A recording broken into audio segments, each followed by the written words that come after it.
Hola, buenas tardes. Les habla Felisa Barrientos y quiero llevar una palabra a todas aquellas personas que le pueda llegar. Cuando decido dar una palabra por las redes, porque Dios me la ha puesto en mi corazón y tengo un ministerio que Dios me dio. Ese ministerio, desde que Dios me lo dio, se ha llamado Estableciendo el Reino de Dios y su Justicia. Hace más de 13 años, 14 años, desde que el Señor me lo dio para llevarlo, porque al final, pues, los ministerios son todos de Dios. Simplemente que nosotros tenemos que hacer la obra de Dios y continuarla.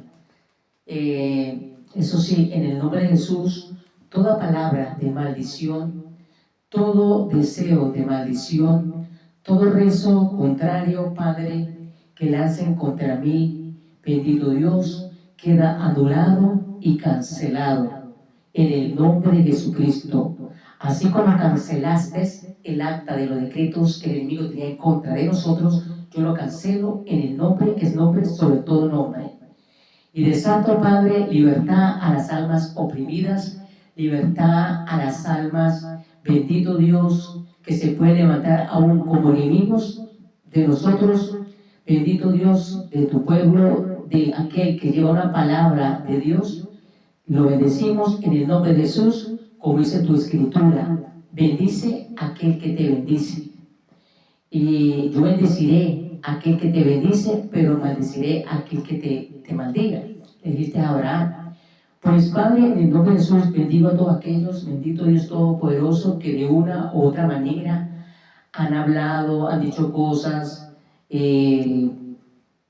Yo los bendigo, bendito Padre, porque dice la Escritura que no hay nada que usted no le revele a sus profetas, sus hijos, sus profetas. Entonces, Padre, esta palabra que tú me has dado desde hace días, hoy la voy a decir en el nombre del Padre, del Hijo y del Espíritu Santo, pensando, bendito Dios, que vas a ayudar a muchas personas a través de la revelación y a través del entendimiento, porque a alguien tú le vas a hablar. Tú le vas a hablar a cualquier persona a donde pueda llegar este mensaje. Entonces, dice Hechos capítulo 7, 49. Hechos capítulo 7, 49, el libro que he estado leyendo últimamente. Dice, el cielo es mi trono y la tierra el estrado de mis pies. ¿Qué casa me edificaréis? Dice el Señor. ¿Cuál es el lugar de mi reposo? En forma interrogante lo dice el Señor. Y sigue diciendo en Hechos 7:50, ¿no hizo mis manos todas estas cosas? Y continúa en el 7:51, dice, duros de cerviz e incircuncisos, de corazón y de oídos.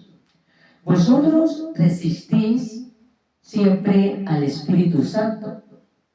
Repito, vosotros resistís siempre al Espíritu Santo, como vuestros padres, así también vosotros. Está allí el Señor exhortando y diciendo sobre dónde era su paradero, su hábitat o su habitación o donde él está, y que la tierra es estrado a sus pies, o sea, donde él habita. Hechos 7:52 continúa diciendo, ¿a cuál de los profetas no persiguieron vuestros padres y mataron a los que anunciaron de antemano la venida del justo? Jesús, de quien vosotros ahora habéis sido entregadores y matadores, vosotros que recibisteis la ley por disposición de ángeles y no la guardasteis oyendo estas cosas, que se enfurecían en su corazón y crujían los dientes contra él. Él está hablando del estrado de sus pies y la morada donde él habita, el trono de los cielos y la tierra. Me edificaréis casa, dice el Señor. Me edificaréis casa. Cuando él dice esto, él queriendo decir, ¿no sabéis que todo lo he hecho yo? Él lo hizo todo.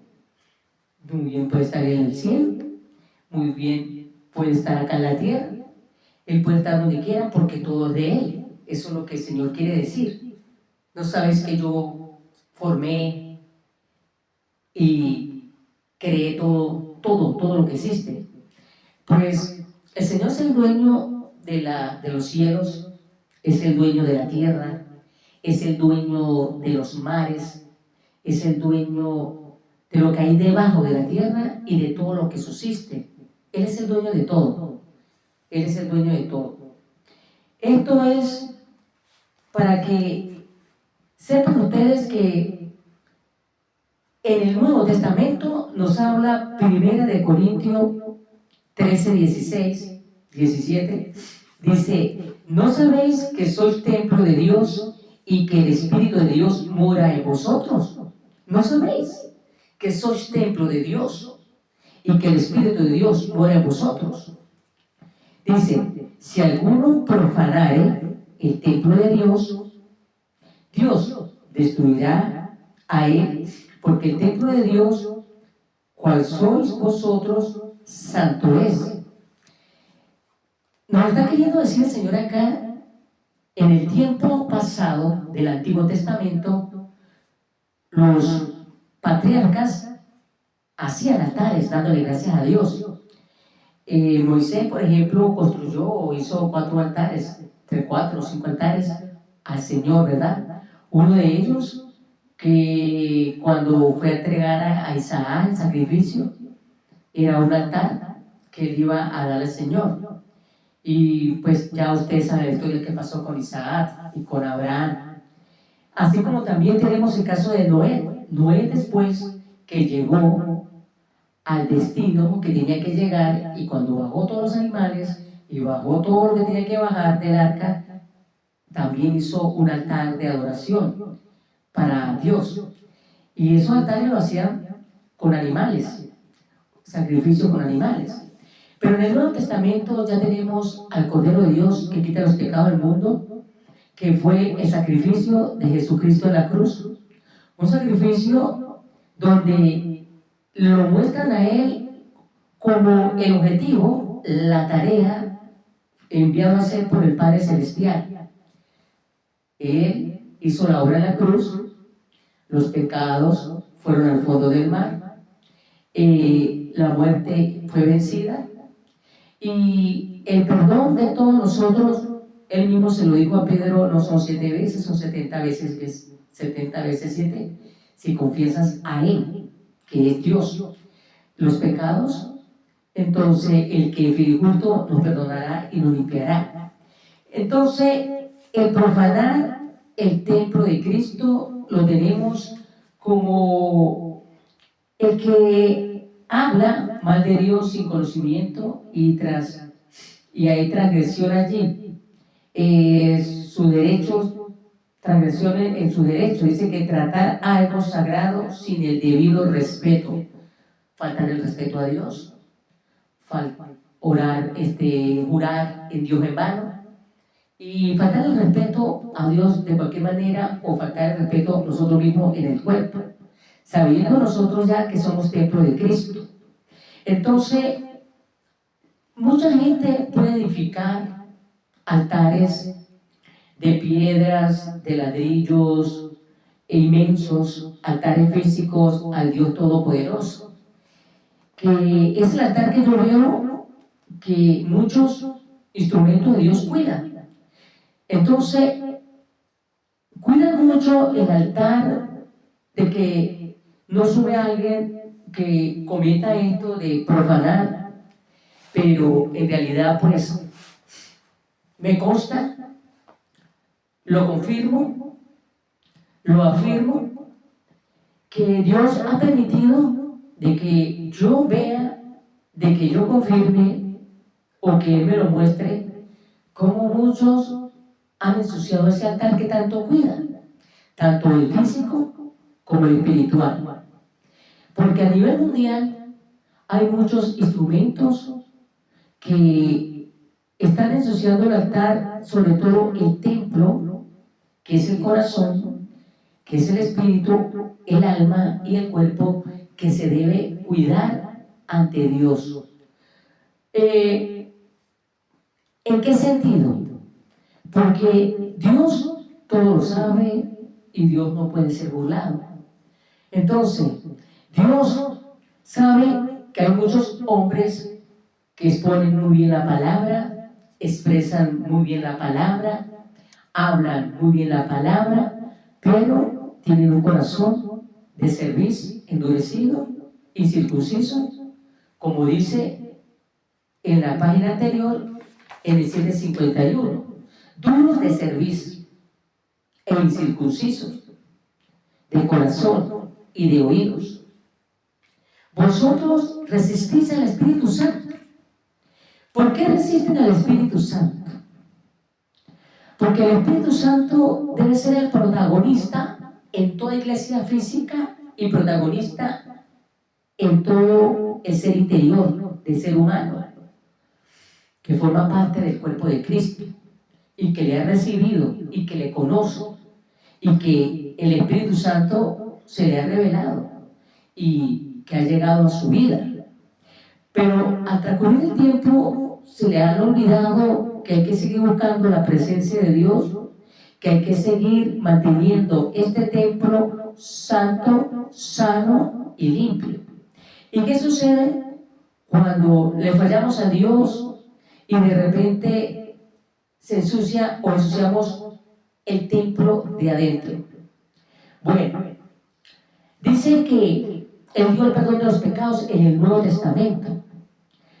Ese es uno de la manera en que se limpia el templo, siempre y cuando usted realmente se arrepienta de verdad y no va a cometer los mismos errores que venía cometiendo. Cuando se profana y se le dice a Dios cosas que se están ofendiendo, que se están haciendo cosas y que se está tratando mal las cosas sagradas sin el debido respeto a Dios, entonces Él sabe cuando el templo físico, un altar, un púlpito, y cuando el templo espiritual interno de un ser humano está cometiendo y está siendo profanado. Entonces, Él me dio esta palabra porque edificarle un templo a Dios físicamente, bueno, es algo que hay que hacerlo, o sea, el que lo hace porque tiene cómo hacerlo, ¿verdad? Pero yo creo que a Dios en estos tiempos, lo que más le interesa a Dios es el templo interno, el templo espiritual. Porque ¿de qué sirve construir, edificar? Él mismo lo dice, ¿me edificarás? ¿Me edificarás? ¿Me edificarás casa? Dice el Señor. ¿Cuál es el lugar de mi reposo? ¿El lugar del reposo de Dios está en un lugar físico o está en un lugar interior, que es nuestro espíritu, nuestra alma, nuestro corazón? ¿Dónde debemos edificar realmente el reposo del Señor? El reposo del Señor debe estar en nuestro corazón, porque en el Nuevo Testamento ya el Cordero pagó el sacrificio, ya el Cordero nos dio el perdón de los pecados por su gracia, ya estamos en el pueblo, en la mano, en el hueco del Dios Todopoderoso, a la diestra de su justicia.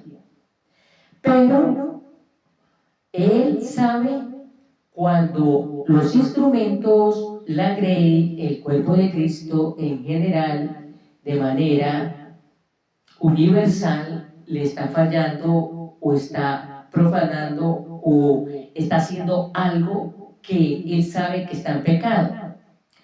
Vemos que muchos se esmeran por construir y edificar casa. Yo creo que en estos tiempos el Señor le diría, como le digo al joven rico, una cosa te falta. Él decía que desde niño, desde joven, él estaba haciendo todo y cumpliendo los mandatos. Pero él le dijo, una cosa te falta, venda todo y dáselo a los pobres. Hoy en día hay muchos pobres a nivel mundial, en las naciones, pasando mucha hambre, muchos barrios, muchas aldeas, muchas comunidades, muchos estados, pasando hambre realmente físicamente, y allí es donde el instrumento de Dios debería ir y edificar casa para Dios. ¿Edificarlo en qué sentido? Edificarlo en el sentido espiritual, con un corazón ya circuncidado, ya cambiado, ya transformado, no incircunciso, sino cortado de raíz, todo aquello que lo catalogaba como cerviz, un corazón endurecido, un corazón lleno de odio, un corazón lleno de vanidad, de vanagloria, de orgullo, de pretensión, y todas esas cosas tienen que ser circuncidadas. Cuando nosotros hemos venido a Jesucristo y ha venido sobre nosotros el Espíritu Santo, inmediatamente el corazón tiene que haber sido circuncidado, el de cada uno de nosotros. ¿Por qué? Porque está cortando allí un viejo hombre a un nuevo hombre.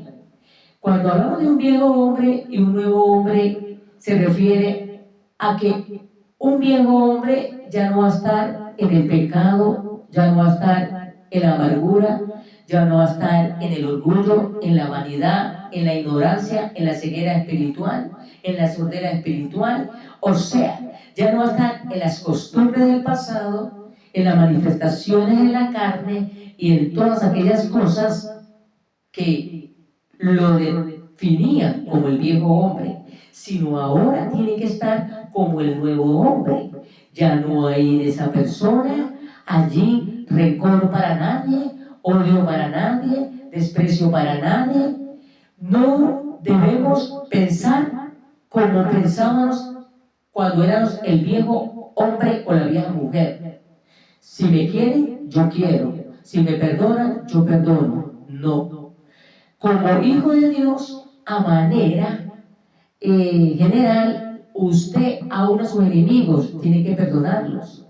Usted aún sus enemigos, bueno, le sea difícil y esté pasando una situación difícil con sus enemigos, porque no es porque tú hayas querido que ellos sean sus enemigos, sino que tú le caíste mal y pasaron a ser enemigos de aquellos que no te quieren y que te ponen zancadillas, que te hacen trampa o lo que sea.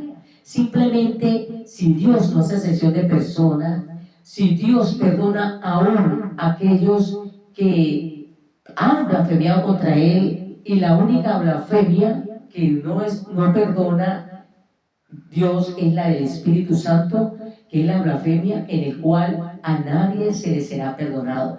Entonces, el mejor edificio, la mejor casa que le podemos entregar a Dios en estos tiempos, ya del tiempo de la gracia, es darle a Dios un templo limpio. Y gracias a Dios que existe el perdón de los pecados, 70 veces 7.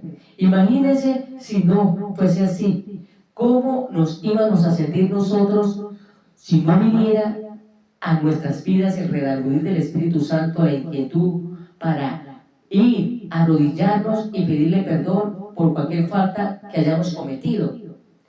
Pero en construir esa edificación, déjame decir que Dios prefiere que tú vayas y le dé a los pobres, como le digo al joven rico, una sola cosa te falta: dale al pobre que no tiene que comer, dale al necesitado que no tiene que comer. Así como recibiste, reparta a aquellos que necesitan. Y no solamente a lo de tu casa, afuera hay mucha necesidad. Afuera hay mucha necesidad. No importa si no van a tu iglesia, no importa si no se acerca, dale, dice el Señor, dale y No mires a quien le da, solamente dale y ayuda al necesitado. Estoy segura que esas son las cuentas que Dios va a pedir a nivel mundial a todos sus instrumentos. Entonces, esta es la palabra que quería decir, que ella sabe que creó todas las cosas, Él está en los vientos, Él está en el cielo, Él está en la tierra cuando quiere, Él está en su creación. Pero cuando nosotros empezamos a orar, empezamos a implorar, a invocar su nombre, a meternos con Él, empezamos a sentir la presencia de Él y empezamos a ver y a sentir la llegada de Él a través de la oración. Entonces, ese es el templo que nosotros debemos mantener siempre activado a la fuente. Edificar y gastar millones y millones y millones en algo que es bloque y que en un instante puede caer. Entonces, es mejor edificar para Dios casa espiritual, oración espiritual y mantener la esencia de Dios siempre con nosotros y ayudar al necesitado, porque eso es lo que Dios quiere, que usted y yo hagamos, porque el objetivo de todo ser humano es ir y predicar el Evangelio a toda criatura. Tú no estás adentro, pero hay nuevas criaturas que Dios va mandando. Dios da el crecimiento y Dios son los que lo va enviando a las iglesias. Pero también hay afuera mucha necesidad. Entonces, cada quien con lo que le corresponde, pero siempre debe haber dentro de una iglesia un equipo evangelístico preparado para ir afuera. Entonces, construir la paz, construir el amor que es el que Dios quiere, el amor de Él, aún pedirle a Dios amor como el de Él, para perdonar a nuestros enemigos y continuar con lo que Dios nos ha mandado a decir o nos ha enseñado a través de su palabra. Hacer siempre el bien, porque el bien siempre va a vencer el mal. Bendiciones. Bye bye.